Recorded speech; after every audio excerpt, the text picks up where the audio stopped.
success is an elusive thing, right? What is it? And I think it's very interesting that if most people can't define success, well, it means you made X amount of dollars. But if you make X amount of dollars but you spend more, are you successful? Or, well, it means you come home happy every day. Okay, how do you know when you're happy, you know? So I think success is a funny thing, which is we all seem to pursue it, but we don't know how to measure it or actually how to define it. So how do you pursue something that you can't measure? Fascinating. So when people say to me, how do you measure success? The question we all have to ask ourselves, am I successful? I don't know. I mean, I had a good year last year. And what does that mean? Does that mean I made a lot of money? Does that mean I was really happy? Oh, I'll let you decide, right? Maybe neither, maybe both. I had a good year last year, but am I successful? And the answer is no. I don't feel I am, because I'm trying to build a world that doesn't exist yet. I'm trying to build a world in which 90% of people go home at the end of the day feeling fulfilled by the work that they do. So I definitely took a big step forward towards that goal, but I'm still so far away. So somebody said to me, then how do you know if you're successful? And the answer is, if it can go by itself. And so what is more interesting to me as a measurement of success is not the markers per se. It's not the financial goal or the size of the house that you want to buy. Those are nice things, go for it. But those are not measurements of success. Those are just nice things to collect along the way. Right.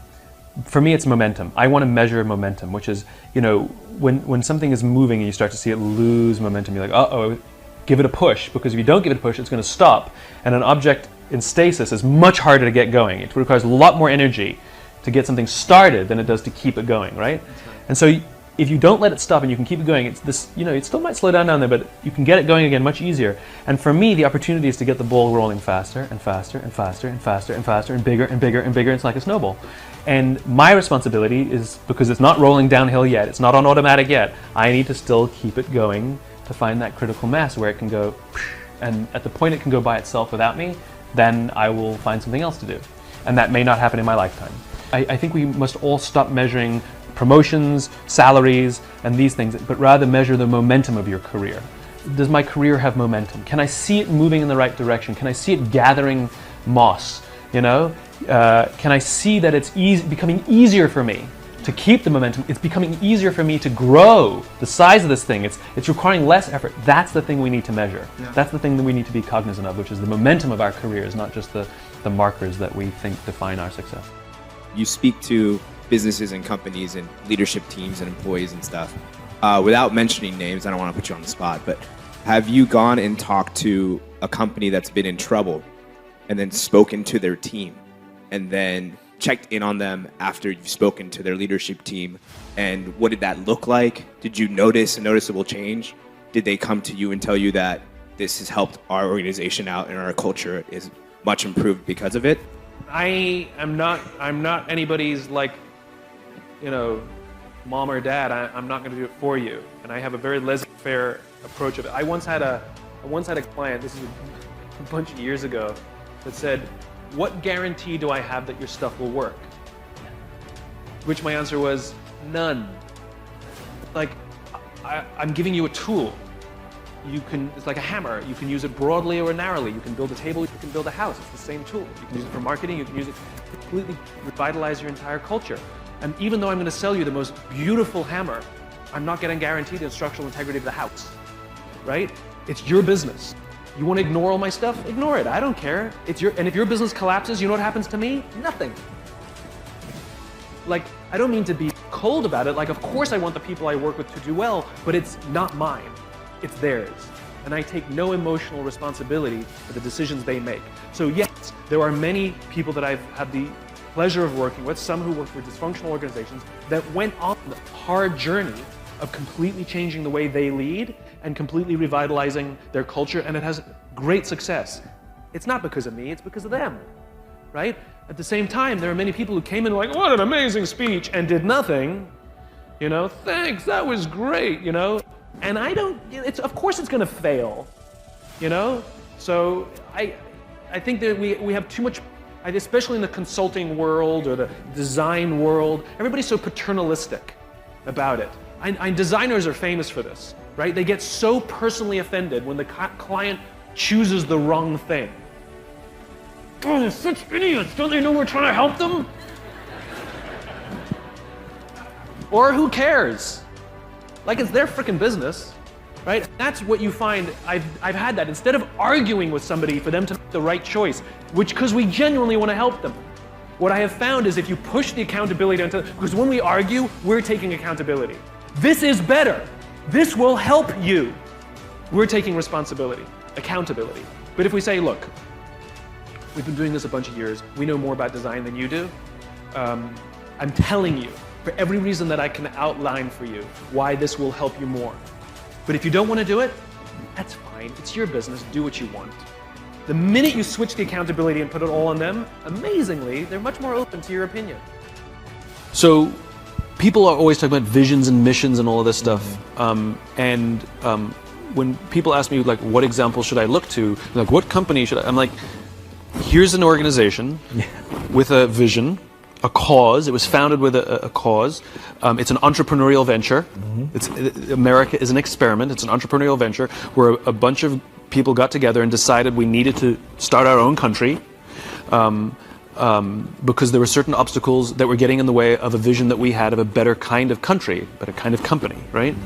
And they stated it right out of the beginning. All men are created equal, endowed with these unalienable rights, amongst which include life, liberty, and the pursuit of happiness.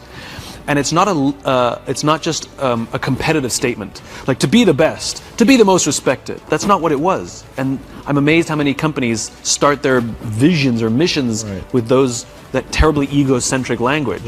It was an ideal. And the amazing thing is we've been good at it and bad at it in our history, but it's endured for 240 plus years because we fundamentally believe that we are at our best when we're pursuing that. But it is an ideal. We will never actually achieve all people are equal, but we will die trying. And that's the point. And it's the same for a company, which is true vision inside a company, is something that has nothing to do with your product. It is an ideal to which you will attempt to build and advance that ideal through your company with your product. You'll never achieve the ideal, but you'll die trying. And this is what gives our work meaning. This is what gives our lives purpose, right? The difference between vision and a goal is the finish line. A goal is 26.2 miles. You can simply count the metrics and know when you've completed your goal. A vision is having a crystal clear sense of what the finish line looks like, but no idea of how far away it is. Wow. And the reality is you will spend your entire life never actually crossing the finish line, but the joy that every marathon you complete, you feel like you're getting closer. Every milestone that you accomplish makes you feel like you're getting closer and closer to the ideal, and this is what gives our life and our work meaning. How are you learning to better manage and motivate teams? I'm learning to manage teams by allowing the teams to do more themselves. There's a brilliant leader by the name of David Marquet, who wrote a book called Turn the Ship Around. And he had an experience as a submarine captain on the USS Santa Fe, where he realized that as much as he knew about submarining, he'd been a submariner his whole career, that put on this new submarine, he learned the hard way that he actually didn't know how the submarine worked. He made an order that nobody knew how to do it because that didn't exist on that sub. And so he realized he had no choice but to trust his people. And he went through this transformation as a leader of telling everybody what to do to allowing people to tell him what should be done. And I've learned a lot from him, and I highly recommend his book. And I've really learned that, which is, at the top of the organization, as David says, the people have all the authority, and the leaders have all the authority, but at the bottom they have all the context, right? And so you can't just push all the context up, you have to push the authority down. And so the responsibility of leadership is to train people, make sure that they have the skill set, help build their confidence that they have the confidence to do what needs to be done. Yeah. They have to have competence and confidence. Right. And that's your job. That's the only job of the leader. It's like a parent. Make sure they have competence and confidence. Make sure your kids get schooling and make sure that they believe in themselves. And then leave them, And so I've done the same thing. Instead of sort of showing people how I would do it, I want them to learn how it's done, and feel good about themselves, and then just however they do it is how they do it. Yeah. And the result is remarkable. People feel better about coming to work. They feel like they have something to contribute. They feel more valuable, as opposed to just being told, this is how I would do it, or I'm going to do it this way. or do it my way. So yeah, completely changing my understanding of my job as more like a parent than a manager.